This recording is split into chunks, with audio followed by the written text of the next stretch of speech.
Hi, good day everyone. I'm Bryan Thong. Today I'm presenting my econs assessment with the title Financing a Sustainable Future: The Role of Green Finance in Advancing Climate Resilience and Social Equity.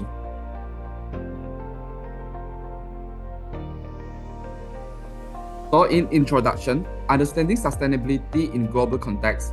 Sustainability is defined as the ability to meet the needs of the present without compromising the ability of future generations to meet their own.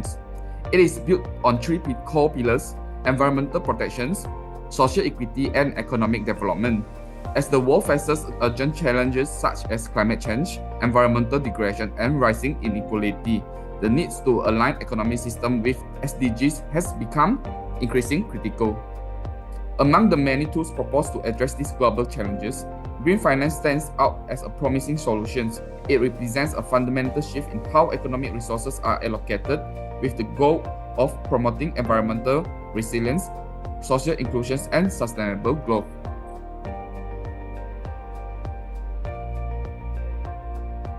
So what is green finance? Green finance refers to financing of investment that provide environmental benefits in broader context of sustainable development. It includes a wide range of financial instruments and approaches such as green bond, sustainability-linked loans, environmental, social, and governance investing, and climate-related risk disclosure. This instrument direct capital flow towards projects that reduce greenhouse gas emissions, enhance energy efficiency, support renewable energy, and build climate resilience infrastructure. Green finance play a crucial role in addressing the financial gaps needs to meet global sustainability targets, including those outlined in the Paris Agreement and also the UN SDGs goal. By leveraging both public and private financial resources, it seeks to shift investment away from unsustainable sectors and towards those that deliver long-term value for people and the planet. In economic theory, market failure and the role of green finance. The theoretical foundation for green finance can be traced to the concept of market failure, particularly in the form of negative externalities.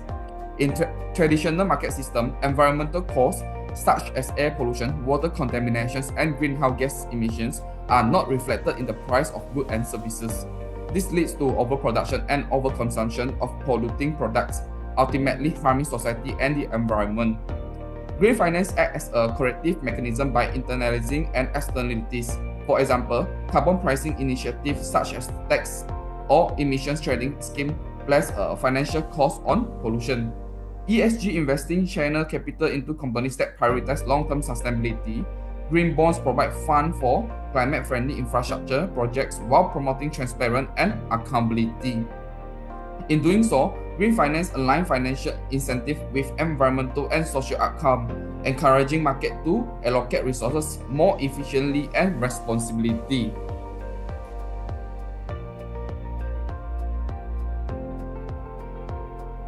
In the real-world application and case studies, green finance is not a theoretical concept. It is being actively implemented in various regions around the world with tangible results. Below are the three case studies that demonstrate its diverse application and positive impacts. In Kenya, solar energy and financial inclusions. A significant portion of the rural populations lack access of electricity.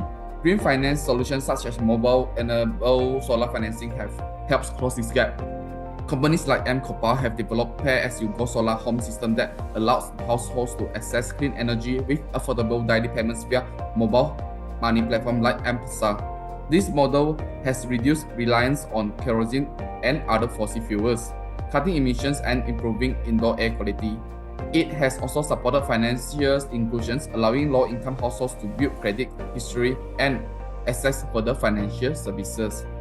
Second, Sweden. Government issue green bond. Sweden is a leading example of how green finance can be used at national level. The Swedish government has issued green bonds to fund low carbon and climate resilience projects, such as electrifies public transport and water infrastructure. This bond not only attract investment but also signal that government's commitment to sustainable development. By incorporating environmental criteria into public finance, Sweden is able to decarbonize its economy while maintaining transparency and investor confidence. Lastly, Bangladesh. Microfinance for climate resilience agriculture. In Bangladesh, climate vulnerability is a major concern, especially for rural community dependence on agriculture. Here, microfinance institutions have provided small-scale loans to support the adoption of climate resilience farming techniques and the creation of women-led green enterprise. This form of green finance fosters both environmental and social benefits. It empowers women economically, builds local climate resilience, and promotes sustainable land use practices that reduce emissions and protect biodiversity. There are challenges and limitations of green finance. Despite its potential, green finance faces several challenges. One major issue is greenwashing, where companies or financial products are labeled as green without meaningful environmental impact. This undermines trust and can mislead investors. Another challenge is limited access in developing countries, where weak regulation systems, lack of financial literacy, and high capital costs prevent widespread adoption. Many green finance instruments are also concentrated in high-income economies, creating a gap in global financial equity. Additionally, the absence of standardized definitions and impact measurement tools makes it difficult to assess the real effectiveness of green finance. Without a clear criteria and accountability, it becomes hard to track progress and ensure investments deliver genuine sustainability outcomes.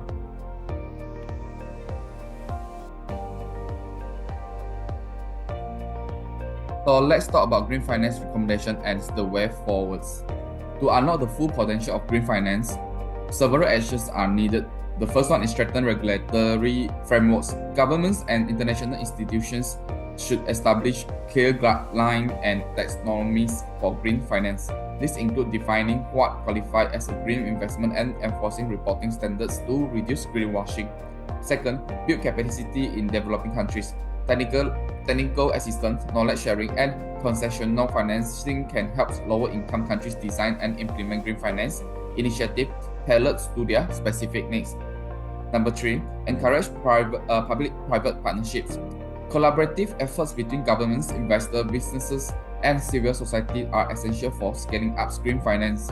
Public funds can be used to de-risk private investments, thereby attracting more capital into green sector. Number 4, promote financial literacy. Educating citizens, consumers, and investors about green finance can drive demands for sustainable financial products and create pressure for responsible corporate behavior. Lastly, align finance with climate goals. All financial flows, public and private, should be aligned with climate resilience and social equity goals. This includes integrating climate risk into financial decision-making processes.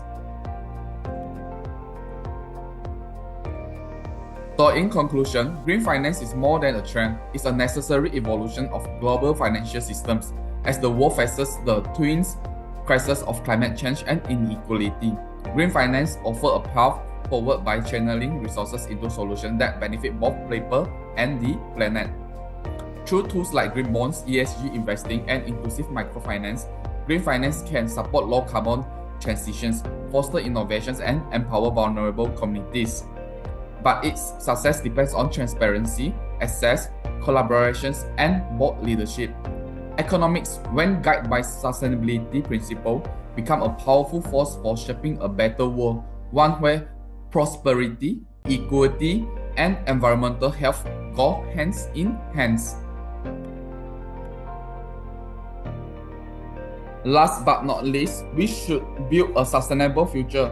As green finance is a key achieving climate resilience and social equity, we must strengthen regulation, improve access in developing countries, promote education, and foster collaborations between sectors. Green finance is not just an investment in projects, it is an investment in our collective future. Together, we can build an economy that protects the planet, empowers communities, and ensures prosperity for generations to come. Let's be the change we want to see. Thank you.